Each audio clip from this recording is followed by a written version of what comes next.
Bienvenue. Vous connaissez cette tension classique du football moderne. Ah oui? Un club met des millions sur un joueur et hop, l'équipe nationale l'appelle. Pour la gloire du pays. Et le problème, c'est le retour. Exactement. Que se passe-t-il quand le joueur revient blessé? Un entraîneur de club visiblement à bout prend la parole et ce qu'il dit, ça révèle un conflit bien plus profond. C'est précisément ce qui s'est passé avec Okan Buruk, l'entraîneur de Galatasaray. Suite à la blessure de son défenseur, Ismail Jakobs, il a littéralement vidé son sac en conférence de presse. Et c'est ça qu'on va analyser aujourd'hui. C'est fascinant. Notre source pour cette plongée, c'est un article du site wisport.com qui a tout retranscrit. Alors la question c'est, est-ce que c'est juste un coup de sang, un coach sous pression après une défaite? Ou est-ce que c'est plus calculé? Le symptôme d'un problème bien plus large dans le foot de haut niveau. C'est ça. On va décortiquer toute l'affaire, de l'incident sur le terrain jusqu'aux vrais enjeux de pouvoir entre les clubs et les sélections. Et tout commence par un moment très précis. Un changement pendant un match crucial. Exactement. Alors, on est en Ligue des Champions, Galatasaray joue contre le club belge, l'Union Saint-Gilloise. Oui. 53e minute de jeu, Ismail Jakobs, le défenseur, doit sortir. Il a l'air touché. Que dit l'article sur cette blessure? Alors, c'est une blessure à la cheville, mais c'est presque un détail. Le point crucial, en fait, c'est que Jacobs n'aurait jamais dû être à 100% pour ce match. Ah bon? Pourquoi? Il avait déjà manqué le match de championnat juste avant, pour des problèmes au mollet. L'entraîneur, Okan Buruk, l'a confirmé lui-même en conférence de presse. Il a dit quoi exactement? Il a dit que le joueur a débuté la partie en sentant déjà une douleur à la cheville. Attends, je t'arrête 2 secondes. Tu veux dire qu'il avait déjà mal à la cheville avant le coup d'envoi? C'est ça. Mais c'est de la folie d'aligner un joueur dans ces conditions en Ligue des Champions. C'est un risque énorme pour le joueur, pour l'équipe. L'entraîneur devait bien avoir une raison, non? Il en avait une. Et c'est là que l'histoire prend une tournure. Assez inattendue. Selon les propos de Buruk, c'était une titularisation, je cite, forcée. Forcé. Il n'avait pas le choix. Son remplaçant habituel à ce poste, un joueur qui s'appelle Eren El Mali, a été suspendu à la toute dernière minute. Ah, un carton rouge au dernier entraînement, un truc comme ça? Bien pire. Ah, Il a été suspendu par la commission de discipline de la Fédération turque pour une affaire de paris illégaux. quoi? 45 jours de suspension qui sont tombés juste avant le match. Un scandale de paris illégaux qui éclate juste avant une soirée européenne. L'ambiance a dû être électrique dans le vestiaire. Ah, tu m'étonnes. Au-delà du casse-tête pour le coach, ça a dû créer une onde de choc monumentale. Carrément. Et donc, du jour au lendemain, l'entraîneur il se retrouve non seulement privé d'une option, mais en plus avec une polémique énorme à gérer. Tactiquement, il n'a plus de solution de rechange crédible. Il est coincé, quoi. Complètement. Soit il bricole une défense avec un joueur qui n'est pas à son poste, soit il aligne Jakobs, son titulaire, en croisant les doigts pour que sa cheville tienne le coup. Ni à la malchance, ni même à la fédération pour la suspension de son autre joueur. Non, il vise les équipes nationales. Et il n'y va pas de main morte. Il établit un lien direct entre la fatigue, les blessures de ses joueurs et leur passage en sélection. Jakobs, c'est l'étincelle. C'est le prétexte. Voilà. Et il met tout de suite de l'huile sur le feu en citant un autre de ses joueurs stars, l'attaquant Victor Osimhen. Ah oui. Selon lui, Osimhen est aussi revenu blessé de la sélection du Nigeria. Donc pour lui, ce n'est plus un cas isolé. Il dresse le tableau d'un problème récurrent. Il y a une phrase qui ressort dans l'article, une vraie déclaration de guerre. C'est une phrase d'une clarté brutale. Il dit « Nous envoyons nos joueurs en sélection nationale, pas pour qu'ils reviennent blessés ». C'est direct. C'est direct, sans filtre. Et il va même plus loin, il accuse les sélections de traiter les joueurs avec, je cite encore, plus de mépris que les clubs. Ce sont des mots très très lourds. Plus de mépris. Il sous-entend une forme de négligence, là? Un manque de professionnalisme, oui, de la part des staffs des équipes nationales. Et derrière cette colère, il y a l'argument principal, le nerf de la guerre, l'argent. Toujours, Il le dit très crûment. On paie pour eux, on paie leur salaire, on paie tout, et elles peuvent en faire ce qu'elles veulent. C'est la perspective pure et dure du club entreprise, quoi. exactement. Pour lui, un joueur, c'est un actif qui coûte une fortune. Et il a l'impression que les fédérations nationales empruntent cet actif sans aucune garantie. Et sans se soucier des conséquences pour l'investisseur. Voilà. C'est ça le cœur de sa plainte. C'est cette logique économique. Mais, et c'est là que c'est vraiment intéressant, l'article précise qu'aussitôt après cette charge, il nuance lui-même son propos. Ah oui, Il ajoute qu'il comprend la situation, que l'équipe nationale est très importante. je vois. Mais cet argument financier, c'est nous qui payons, donc c'est nous qui décidons, est-ce que ce n'est pas un peu facile de la part des grands clubs? C'est-à-dire? Ils profitent aussi énormément des sélections.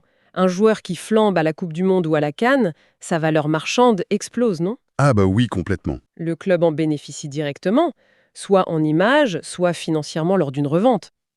Ils peuvent pas vouloir que les avantages sans les inconvéniencier. C'est un excellent point et ça touche à toute l'ambiguïté de cette relation.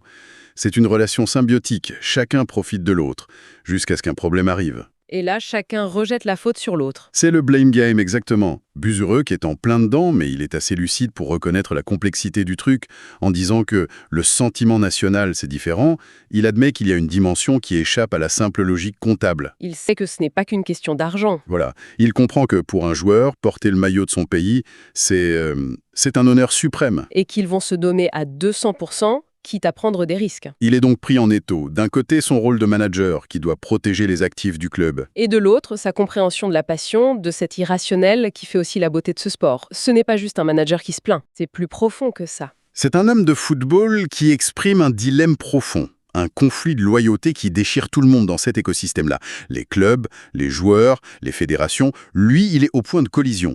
D'accord. Alors, si on prend un peu de hauteur, ce conflit club contre pays, c'est un classique, on l'entend depuis des années. C'est un marronnier du foot, oui. Mais cet incident-là, avec tous ses détails, il est particulièrement révélateur. Et l'article mentionne un autre élément, un événement à venir qui plane sur toute cette affaire et qui explique sans doute l'intensité de la sortie de Berouk. Oui. Et c'est peut-être la clé de toute l'affaire. C'est La Coupe d'Afrique des Nations. La CAN. L'article est très clair là-dessus. Il précise que Galatasaray s'apprête à perdre non pas un, mais 4 joueurs majeurs qui seront libérés pour la compétition après le 13 décembre. 4 joueurs. Wilfried Singo et Mario Lemina. Ah, d'accord. Donc sa sortie médiatique, ce n'est pas seulement une réaction à chaud à la blessure de Jacobs. C'est beaucoup plus que ça. Beaucoup plus. Ce qui est vraiment perspicace ici, ce n'est pas juste la plainte. C'est le timing. Juste avant la CAN. Voilà. En faisant cette déclaration maintenant, Okan Buruk ne fait pas que réagir à une blessure. Il fait de la politique. C'est une manœuvre de communication stratégique. C'est malin. Il utilise un incident présent pour envoyer un message très clair pour le futur. En gros, il met une pression publique préventive sur les fédérations. Précisément. Sénégalaise, nigérienne et les autres. C'est un cri d'alarme anticipé. Il leur dit « Attention, je vous ai à l'œil ». C'est exactement ça. Il leur dit devant les médias du monde entier, le monde du football vous regarde. J'ai déjà 2 joueurs qui sont revenus blessés, je vous préviens. Si mes 4 joueurs clés reviennent cassés de votre tournoi, tout le monde se souviendra de mon avertissement et je vous tiendrai pour responsable. Il plante une graine, il crée un récit avant même que les joueurs ne partent. C'est ça. Vu comme ça change complètement la perspective. Ce n'est plus le coup de sang d'un entraîneur dépassé, mais le coup de poker d'un stratège qui essaie de protéger ses intérêts. Avec la seule arme dont il dispose, l'opinion publique. C'est exactement ça. Il sait qu'il ne peut pas empêcher ses joueurs d'y aller, c'est leur droit et leur devoir, mais il peut rendre les fédérations extra prudentes. Il sait que la CAN est un tournoi très intense physiquement, avec beaucoup d'engagement. Le risque de blessure est élevé. Très élevé, statistiquement. Sa frustration, elle n'est donc pas seulement liée aux blessures passées.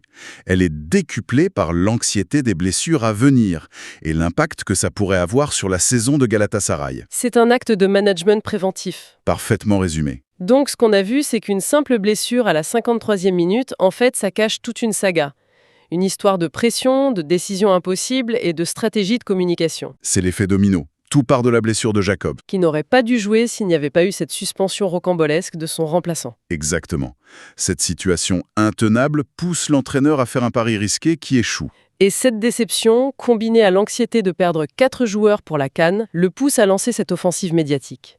Une offensive qui se base sur l'argument financier, c'est nous qui payons. Mais qui est en réalité une manœuvre politique bien plus fine. C'est l'illustration parfaite de cette tension inévitable entre les clubs qui investissent et les nations qui font appel à leurs héros. Et toute la logique de l'entraîneur, cette logique de « celui qui paye décide », elle semble imparable du point de vue d'une entreprise. Les clubs assument la quasi-totalité du fardeau financier, donc ils devraient avoir leur mot à dire. Logique. Sauf que le football, ce n'est pas que ça, on le sait tous. Pour un athlète et pour des millions de supporters, représenter son pays, c'est un honneur qui n'a pas de prix, qui transcende la logique commerciale. C'est un dialogue de sourds qui n'est pas prêt de s'arrêter. Et ça nous laisse avec une question fondamentale, je trouve. Beruck pose la question de la propriété du joueur en termes financiers. Mais sa stratégie soulève une autre question, peut-être plus importante. À qui appartient vraiment le bien-être d'un athlète ? Au club qui le finance, mais qui, sous la pression, peut l'aligner alors qu'il est blessé. À la nation qu'il représente, qui l'honore, mais qui peut l'épuiser dans des compétitions intenses. Ou au joueur lui-même? Ou, en fin de compte, au joueur lui-même, pris en étau dans cette guerre d'influence. Dans cet écosystème où les pressions sont maximales, on peut se demander qui est le véritable gardien de la santé physique et mentale du footballeur.